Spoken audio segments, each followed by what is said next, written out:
You think so? Yeah, definitely. New cut, new you. Oh, by the way, I forgot something. I'm back with another video for my fellow Miraculers. This time I'm deviating from the usual theories and recaps to discuss something more fun: fashion. While I'm not a world-renowned designer like Gabriel Agreste or even an aspiring one like Marinette, I can still appreciate the updated character designs introduced in Season 6. With the new animation styles, several characters have undergone noticeable changes to their outfits, hairstyles, and overall appearances. In this video, I'll be highlighting the top 10 characters who have had the most significant design updates, and explaining what makes their new looks stand out.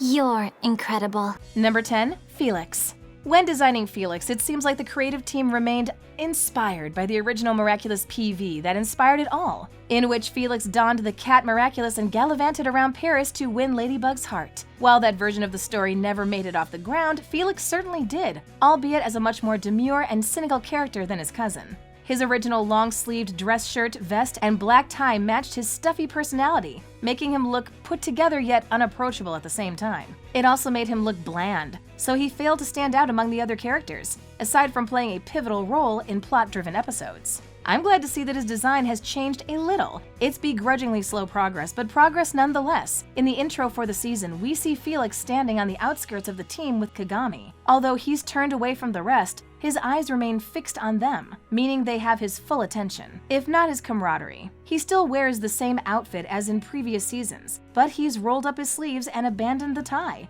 allowing his buttons to remain open near the collar. While these changes are minimal, I think they make him look more approachable and show that he's putting in some effort to fit in. Refuse to create a being to manipulate them, control them, abuse them, and end up destroying them. Number 9, Luca.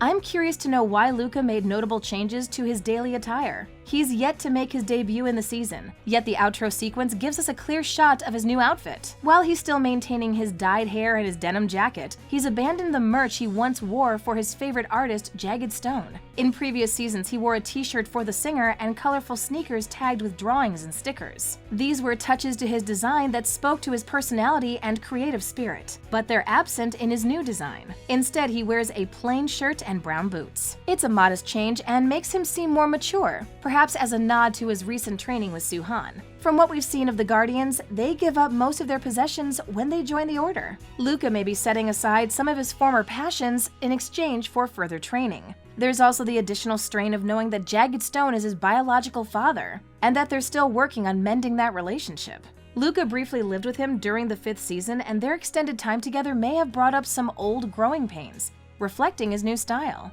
I'm so relieved. I really thought she was avoiding me. That's cool, really super cool. Number 8, Ivan. I'm so glad to see Ivan got an upgrade, even if only a modest one.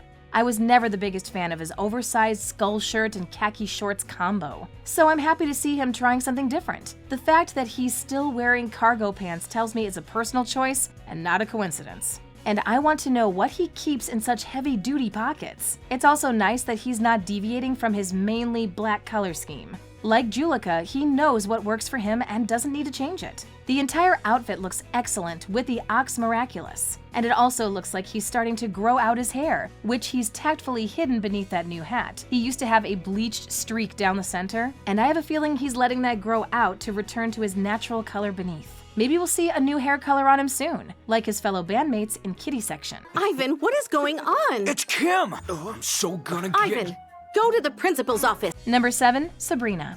I assume Chloe helped pick out Sabrina's outfit in previous seasons. As the mayor's daughter, she grew up with everything being as she wanted, and that mentality extended to her friendship with Sabrina. In my mind, she had known Sabrina for some time before the start of the 1st season, and once their friendship kicked off, Chloe must have taken Sabrina on a shopping spree to sign off on her clothes for the rest of the school year. That means everything about Sabrina's life had Chloe's mark on it, as shown in the episode Daddy Cop, which explains why she breaks down to Zoe and admits to missing her former best friend. The changes to Sabrina's design are also subtle, but I think that's because the real her is slowly coming out of her shell to meet her new friends and is still unsure about being accepted by her peers. In the past, Sabrina wore long stockings and a skirt with a matching sweater vest. With her various accessories, she seemed very preppy. She's now abandoned her prep for a pair of slacks, a new shirt, a different pair of glasses, and an entirely different haircut. It's clear she's trying to reinvent herself as she did with Miss Hound earlier in the episode.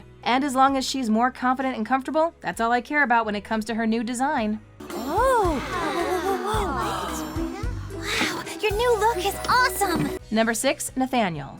The creative team had nowhere to go but up regarding Nathaniel's design. Aside from his fiery red hair, his previous look felt bland for someone as obsessed with art as he was. Nathaniel was one of the more shy and softer-spoken characters in Miss Boustier's class, so it makes sense that his original outfit wasn't a statement piece, since the sketchbook he carried served as his token accessory. In contrast, his new outfit has become one of his canvases. It's one of my favorite design choices because it's unapologetically messy and fun, showing what Nathaniel is all about. His new overalls are covered in old paint stains, and he's traded his old sketchbook for something much bigger, signifying that he's moving on to bolder and more ambitious projects. I like this newfound confidence and wonder if it connects to him receiving the GOAT Miraculous. You're the writer after all, and that way you'll get to meet Mr. DDA. Number 5, Marinette.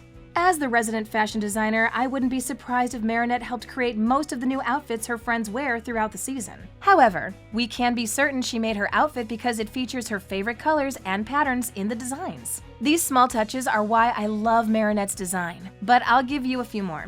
Although she lives upstairs, I love that she uses her free time to help her parents run their bakery. Marinette's blazer reminds her where she started, where she's going, and why she became a hero in the first place. I'll admit that I wasn't a massive fan of her design change when the season started, but it's grown on me. Ah, no! This is a double disaster! I gave out every Miraculous. Number 4, Zoe. If anyone deserves a makeover, it's Zoe. With changes in the school's student body and curriculum, new characters have joined the cast in the 6th season. One of these new characters, Ray, is from Zoe's former school, and he's blackmailing her with information.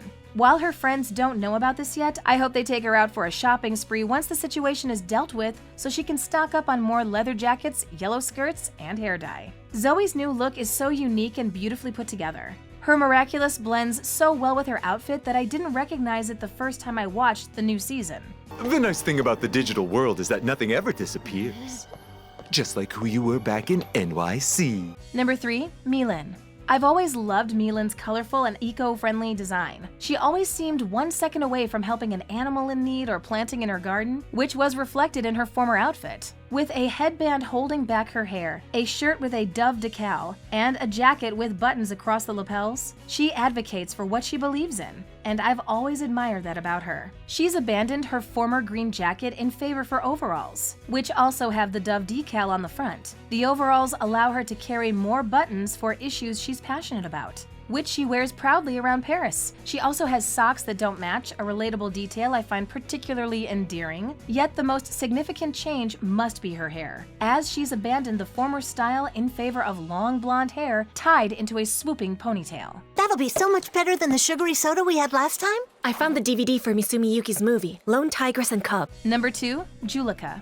In previous seasons, we learned that Julika wants to model alongside her friends and come out of her shell, but her anxiety continuously gets in the way. While having close friends has helped her over time, I believe receiving the Tiger Miraculous and bonding with Roar have finally allowed her to start expressing herself freely. Sometimes she didn't feel comfortable with it in the past. Julika's simple black ensemble and pin-straight hair from earlier seasons have evolved into something more for Season 6. This season, she's wearing lace gloves, bracelets, and necklaces to help her personality shine. She's keeping to her usual purple and black color scheme with a pop of green makeup. My favorite change has to be her hair. While it's still hiding part of her face, the undercut and styled waves exude a confidence we've yet to see from Julika thus far. Hey, I'd like to have a party here with the gang on Saturday after all. Number 1, Rose. Rose's new design includes several changes. Her hair is now much shorter, and she wears a headband. She still wears the same dress and leggings as in previous seasons, but has layered a sweater over the top and paired it with tennis shoes. Her outfit also includes a kitty section accessory, which appears to be either a pendant or a bag for Daisy. The design blends elements from her previous look while incorporating new details. This is going to be the best movie night ever! I know it's taking the fandom time to adjust to the many changes in the 6th season, but I'm enjoying it so far. The animation was bound to get an update as art constantly evolves, and Miraculous Ladybug is more beautiful than ever. Some characters express themselves loudly and proudly, while others take a more subtle approach, but none feels out of place. I'm thrilled to see some of these supporting characters have their time in the sun. It's a good reminder that anyone, no matter where they come from or what they like, can be a hero. Totally. Expanding our group is a cool idea. I was actually thinking of inviting Ackley one of these days. Thanks for watching. If you enjoyed this video, hit that like button, subscribe to our channel, and turn on notifications to stay updated on our uploads. No problem, Marinette. Really? Oh, thank you! Oh, this is such a relief.